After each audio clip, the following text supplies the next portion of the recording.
Hey everybody, Wes here with A1 Comics, back with another one of your weekly comic book videos where we do a little bit of industry news, comic book back issue market, and some comics to look out for this week.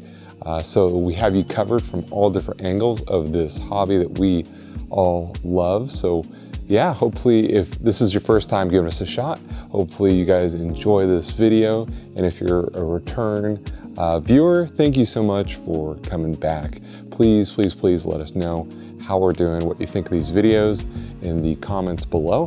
Give us a like and a subscribe. It helps more than we could express.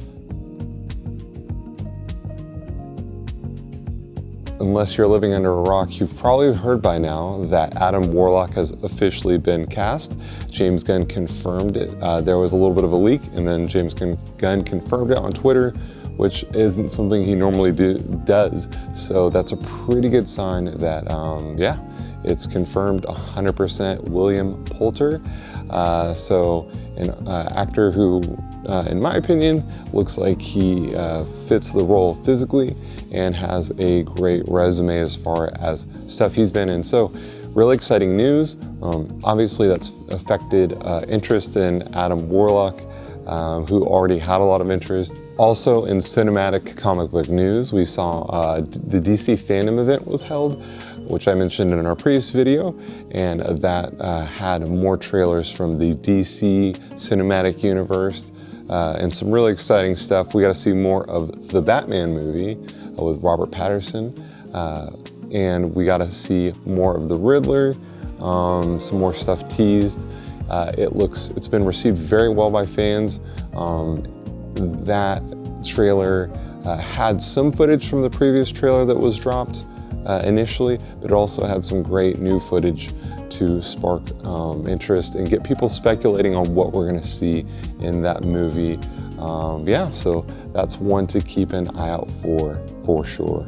Also from the DC fandom event, we got to see a sneak preview of the Flash movie coming out November 4th of next year, 2022, Ezra Miller's Flash, which had a sequence or a little bit of voiceover work that was not expected by Michael Keaton, and teasing of a multiverse from DC, which caught a lot of people off guard, and a lot of people speculating about possibly seeing different Batmans from different multiverses for DC. I grew up with those Batman movies. I'm extremely excited to see Michael Keaton just in some way reprising that Batman role, even if it is a minor one or a cameo. Really exciting stuff from DC. In a bit of unfortunate news from Marvel, there has been multiple delays that were announced just recently, including Doctor Strange 2, Black Panther 2, Thor Love and Thunder, and from the non-comic book universe, but from Disney, Indiana Jones Part 5. So definitely unfortunate, but hopefully that is for the better. Possibly the studio looking at what is a better impact as far as things lining up, timing of movies overlapping and all that. But yeah, still really excited for that slate of movies.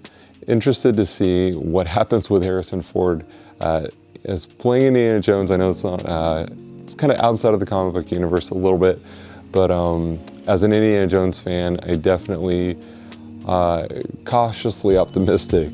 So yeah, so again, some delays from Marvel, but probably nothing to be concerned about in the long run for sure, as they've delivered pretty high quality for the most part. So yeah, again, in a bit of unfortunate news, Y: The Last Man, which was an FX show based on the DC Vertigo title, has been announced to be canceled for now. It didn't have anything to do with audience viewership, but more internal issues as far as contracts and legal stuff on the back end of things. The good news is there is the possibility that HBO Max might be picking up that show. So we're just gonna have to keep an eye out. And for you Y: The Last Man fans, let us know what you've thought of the show so far in the comments below, and your thoughts on this unfortunate cancellation. And hopefully it gets picked up. I would love to see more of this show personally.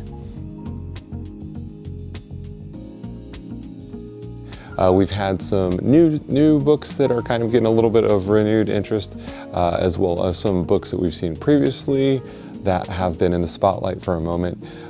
Continue to get a lot of interest from collectors all over this hobby, which is exciting.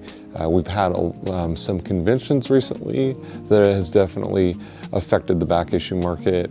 Some bigger ones like New York Comic Con just happened recently, and we have some new conventions around the corner like Emerald City in San Diego, of course. One book that's continued to see continued interest over and over again, spikes for well over the last year, is Submariner #1. Again, the first appearance of Submariner is a Golden Age book, and the first Silver Age appearance of Submariner, Fantastic Four #4, is a book that's very pricey. Submariner #1 is a great secondary key.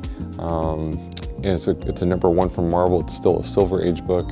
It's got a lot going for it, and it's a great book to pick up considering speculation on that character and him coming to the Black Panther movie. So it's a good book to try and grab if you can, although it's becoming more and more priced out of a lot of people's reach. But it makes sense that book is trending the way it is. Another Silver Age Marvel book that's trending pretty hotly is Amazing Spider-Man 31. And that is a Silver Age book, first appearance of Gwen Stacy, with a great Romita Sr. cover that for a while, in my opinion, has been an underrated key. You have a Silver Age book that's sub 50, major first appearance of a character who we've seen that is well loved by fans, who becomes Spider-Gwen and Gwenom, etc., and a love interest of Peter. It's got a ton going for it, and it's never been as well regarded as Amazing Spider-Man 50 and some of the major villain keys.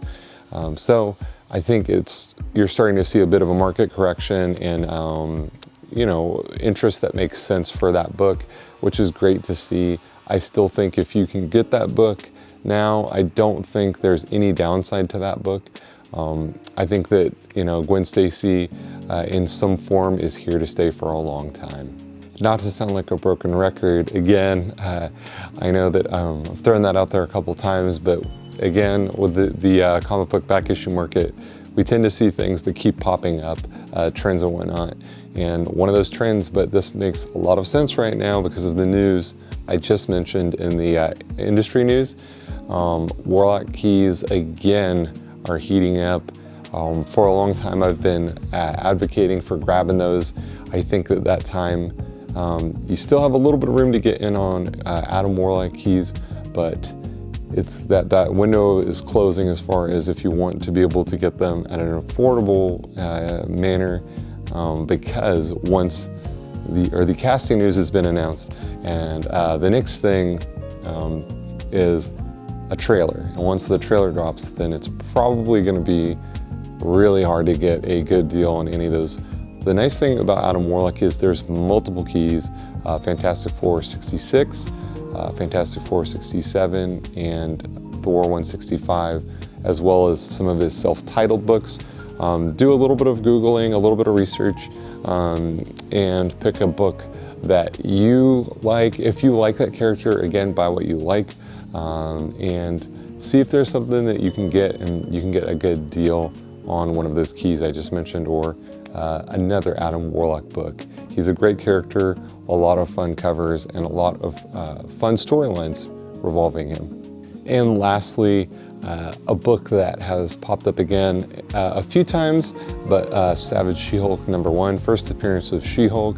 That book has continued to have a nice steady upward trajectory, and we're still seeing that, which makes a lot of sense. We know her show's on the way. It's only a matter of time before we see a trailer, and then that book will probably shoot up and become, again, just like the Warlock books I was talking about, hard to get your hands on at a reasonable bargain or deal. So if you like that character, try and grab something. There's other alternative keys. Again, do a little bit of digging. It's really easy to find some alternatives that's probably the best book. And if you could find even maybe a low to mid-grade copy for a good price, snag it up. In comics to look out for this week, from DC, we've got Batman 115 for you Batman fans. We also have Shazam number 4, and we also have Superman Son of Kal-El number 4.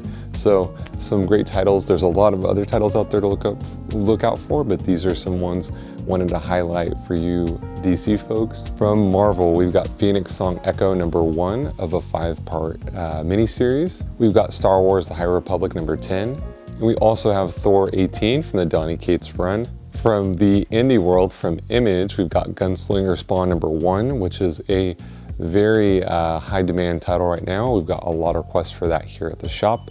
A Spawn, alternative Spawn character that is a fan favorite for sure. We also have Hellcop number 1. So another great Image number 1 to keep an eye out for. From IDW, we have Teenage Mutant Ninja Turtles number 122 for you Turtles fans. From Dynamite, we have Purgatory number 1 with a lot of different covers. From Boom, we've got Eat the Rich number 3. And we also have Maw number 2. From Aftershock, we have Beyond the Breach number 4. From Dark Horse, we have Killer Queens number 3. And that will do it for comics to look out for this week and our video. Again, thank you guys so much for tuning in, and we appreciate you guys. Please give us a follow, a subscribe, and let us know below in the comments how we're doing. We love to hear your feedback. It helps us know if we're doing a good job or not. So hopefully you are enjoying this hobby, and hopefully you guys have a great rest of your week. This is Wes from A1 Comics, signing off. Bye.